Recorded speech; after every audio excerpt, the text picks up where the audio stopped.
unsolved, and no question unanswered. Hobby enthusiasts of all kinds, from beginners to professionals, can find it all at Hobby Haven. It's the area's most complete selection of trains, airplanes, cars, and boats, plus paints, accessories, and more. Our knowledgeable staff will locate what you're looking for, answer your questions, and share their expertise. Since 1973, Hobby Haven has offered a tremendous variety of stock and a commitment to the public that keeps customers coming back time and again. Hobby Haven, located in Sherwood Forest Shopping Center. This is CNN.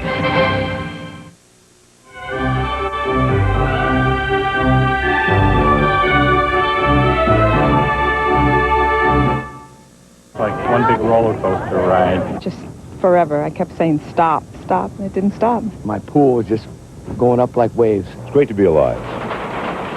The third strongest earthquake in the U.S. this century jolts Southern California, and it's followed by another major quake. We'll have extensive coverage of the quake damage and reaction on this special edition of Prime News. This is Prime News Sunday on CNN with Andrea Arceneaux at CNN Center in Atlanta and David French in Washington.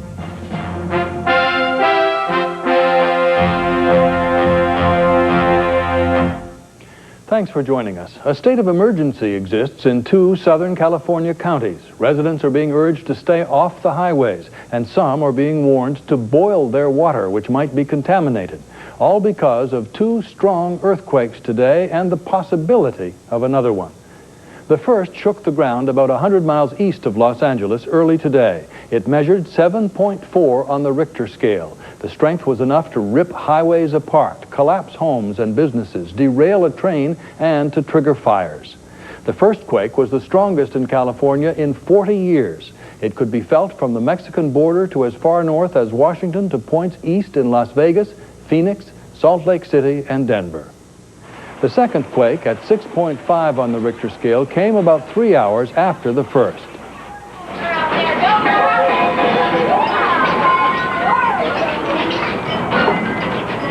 It rumbled about 20 miles west of the first quake.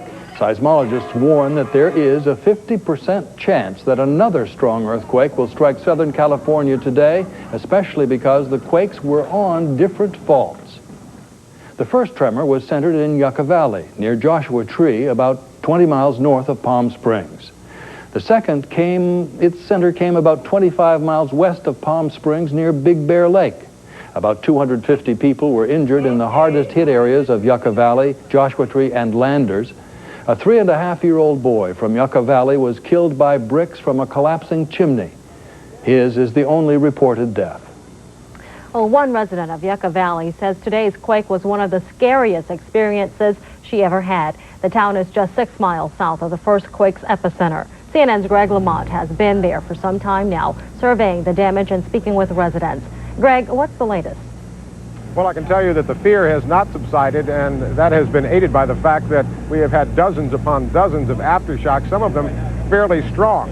Even so, cleanup operations are underway, and those efforts should be speeded along by the fact that Governor Pete Wilson has now declared a state of emergency. That will free up state funds for both public and private sectors to help clean up and rebuild.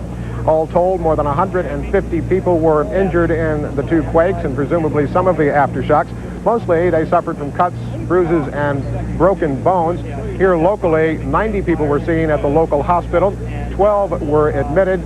None are in serious condition. And Governor Pete Wilson, after touring some of the damaged areas, said he was relieved that the injuries weren't far worse. Okay, thanks.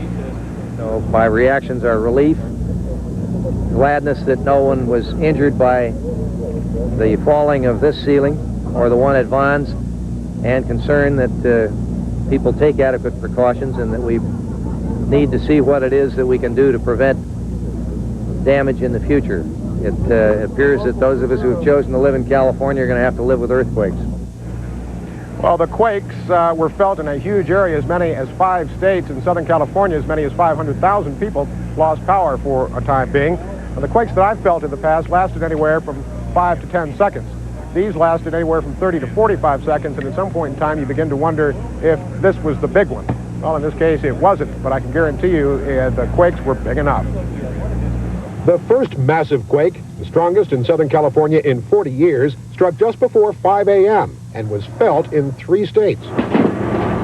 The San Francisco earthquake 3 years ago was a magnitude 7.1. So this is a bit larger than the Loma Prieta earthquake that happened up in San Francisco.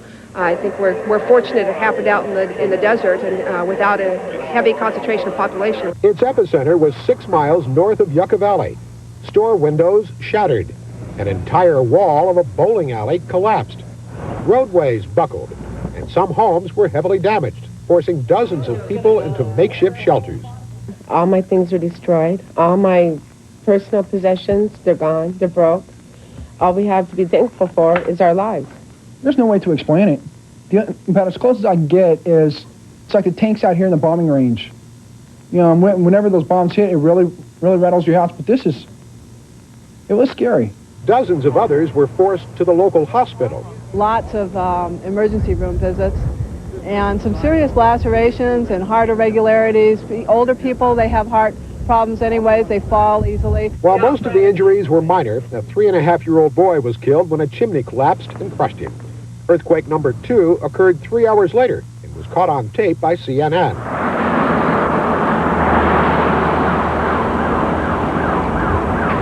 This is the main drag of rural Yucca Valley.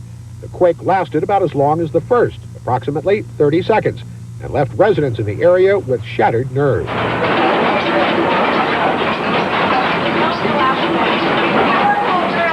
It just destroyed everything. All the walk-in doors are broken. The product, everything, the shelves came down. The walk-in is awful. I can't even describe how bad it looks.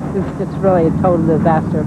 The quake was felt strongly in Los Angeles, but damage was extremely light. The Disneyland Hotel in Anaheim was temporarily evacuated, but the theme park is open for business as usual. In fact, given the magnitude of the 2 quakes and their longevity, most folks seem surprised the damage wasn't far greater and more widespread. But with dozens of aftershocks and more anticipated, residents may be in for some sleepless nights. Now, driving around Yucca Valley, we did see uprooted roads and lots of shattered glass.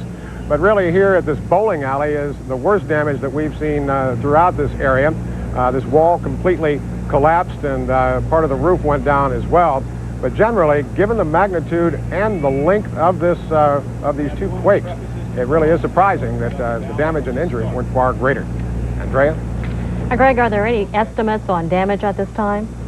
We've been trying to run down those numbers, and we have as yet been unable to, but based on what we've seen, it'll certainly run well into the millions. But on the same side, it's not going to be anything like some previous quakes of smaller magnitude that we saw, like say in 1989, the Whittier quake, which caused billions of dollars in damage. Greg, Governor Pete Wilson expressed concern regarding the water systems in some of the area. Since this is desert ground, how serious is that problem? The water system is supposedly going to be back up in this area fairly shortly. What happened was one of the huge containers of the water fell over during the quake and lost 210,000 gallons. Now, in the desert, that's like losing gold. That water supply is being brought back in slowly but surely. We're told that, for the most part, water is safe to drink, but in many cases, it might just be safer for the residents to go ahead and boil their water before they decide to drink it or cook with it. All right, thank you, Greg Lamont, reporting live from Yucca Valley, California. David? When Prime News returns.